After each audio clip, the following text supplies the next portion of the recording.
I wasn't gonna let it happen again. No, I'm glad You are a fame whore is what you are. He's never once tried to get to know my family. My dog was sick and she was in the hospital with IVs in her. Oh, well, I mean, Can we get a polygraph test? Do we have one of those? Because you would fail it. And If I don't know you, then please what? stop interrupting me.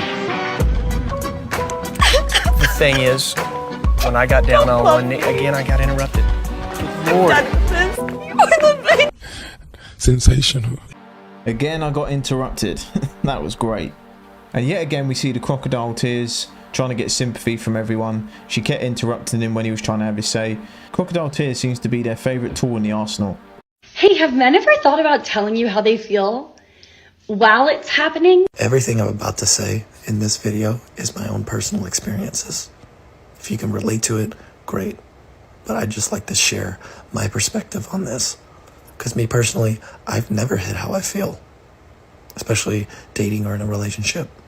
And I'm sorry that you've been through that. I really am. I'd like to share my experiences with this. Because 2 years ago, my ex-wife left me. She said that she didn't want to be with me anymore. She said that she had fallen out of love with me. She said that she could do better. And I was very confused, and I asked for an explanation. And she said that when we met each other, we weren't our best selves. But after years, we had really grown together, and she beyond appreciated that. And she was happy, and there was nothing that I did. And she didn't even know that she could have a relationship like this. She never even thought that she could be married. And now that she was, and she realized that she could have relationships like this, she just didn't want it with me. And again, very confused, beyond devastated, so surreal. It felt like a fever dream. I tried everything I could. It was days of talking, just trying to salvage and save what we had. But it was too late. She had already made her decision for over a year. And I had never been more devastated in my entire life. Going through a bad breakup sucks, but it happens to 99.9% of us. If your woman says she wants to break up with you, accept it, make the breakup nice and easy for her, because mentally she broke up with you months before she actually said it to you. Hey, excuse me, can I get your number? No? Can I get your number? I have a boyfriend. Can I get your number? I have a boyfriend. Can I get your number? I'm lesbian. Can I get your number? Can I get your number? Actually, all have boyfriends. Can I get, yo. No, excuse me, can I get your number? Can I get your number? Can I get your number? Can I get your number? Can I get your number? Can I get your number? She will regret you for the rest of her life. And let me explain. When a woman loses a good man, a genuinely good man, that was loyal, understanding, there for her, was her backbone she felt safe with, she will never be able to forget him due to one fact. Those are not easy to find. And because you were a good man, she thought that it was easy to replace you because you made her think that all men were like that. Until she left you and she got surprised to figure out that you were a rare breed. And she will sit there regretting you for the rest of her life, especially when you don't accept to take her back and you do not accept to get manipulated.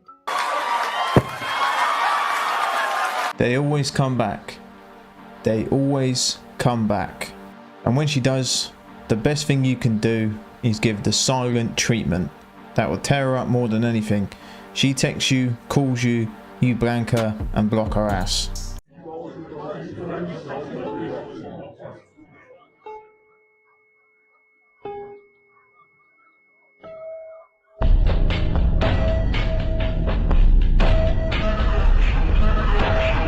What's the lowest amount of money you want for a wedding ring? Like 10 grand, I think. That's a good number. 6, 7.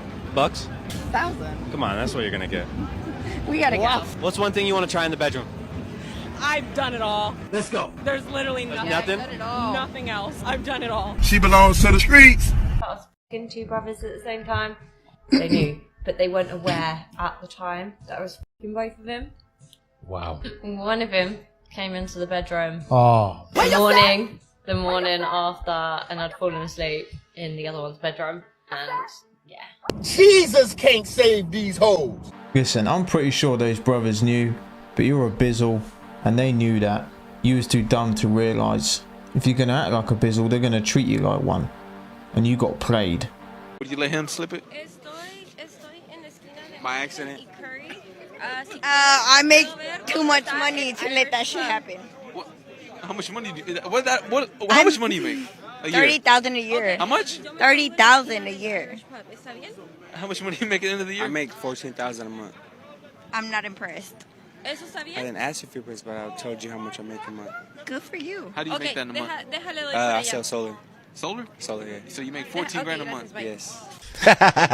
So how can a guy approach without being creepy? Like I said, send a drink. You don't have. What if it's like in the daytime, like maybe at Starbucks or like the gym or on Okay, the boys, come here. Okay, so when was the last time you approached a girl in person? Like not at a bar or club, like on the street or Right now. No, I had to holler at you. See? That's exactly. All right, I guess not right now. I don't know, like a week or two ago. How often do you approach girls? Like if you see a girl on the street, Not often. I don't want to like be disrespectful, you know. why would it be disrespectful to approach a girl on the street? What's the reason for me approaching? Well, if you were interested and you like wanted to start a I conversation. don't know. I don't want to come off as like creepy or like imposing. You know, I want to be respectful. So what would be the correct way to approach a girl either on the street, in a daytime setting without being creepy? Send a drink from the bar and then No, not watch.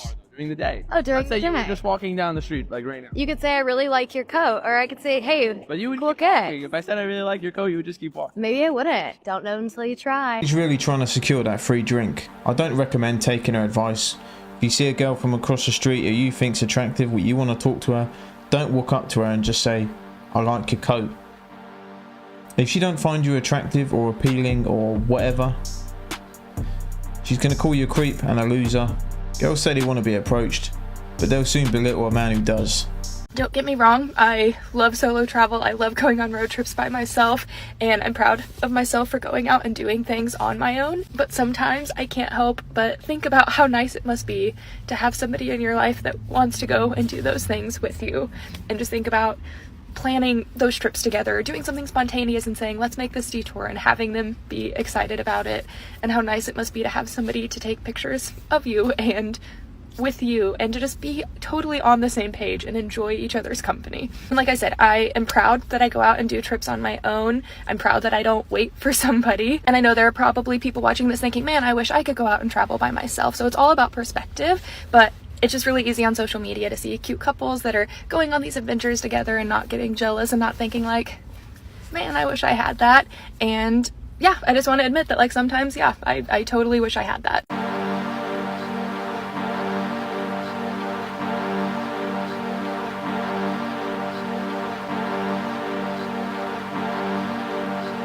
You got some big testicles to pull this off, bro. What advice would you give to the women that don't trust men? I don't trust him either. They always lie. And most of the time cheat. Unless you find that one really great person. What are your thoughts on the following statement? Men fall in love with what they see, women fall in love with what they hear. That's why women wear makeup and it's why men lie. That might be a little true, actually. Haven't heard that one, but yeah. That's enough. Put down the mic. This video right here should just be a Passport Bros advertisement. If we want to talk about who cheats more, I mean, you got to ask yourself, who is more accessible to sex, men or women? Who has an easier time getting it? We know the answer to that. How long have y'all been married for? 40 years. Yeah, 40 years. Are you guys loyal? Yeah. Are you loyal? Are we what? Loyal. Like loyal, I know I am. So have you guys ever checked each other's phones in like 40 years? No, seriously. Occasionally, not very often. Can y'all switch phones real quick? I just want to see if you guys are being loyal. Alright, let's see. Larry. Who's Larry? Larry's a friend. I don't think so. I think he's more of a work friend. You know all her friends? Any of them. I mean, she's got friends of her own. I mean, like just Friends of your own. That's too. true. That is true. Look through Larry's messages real quick. I just want to see. Can I have my phone back, please? Yeah, get her phone back. Could you call Larry right now? Could you call Larry right now and ask him why is he talking to you like that? Okay, say something. Okay. Not good. Not good. Not good. Not good at all. It's an evil world we live in.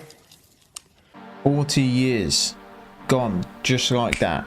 The pain in his eyes towards the end of that clip. I mean, what's going through his mind? 40 years. This is a good example of she was never truly yours, it was just your turn.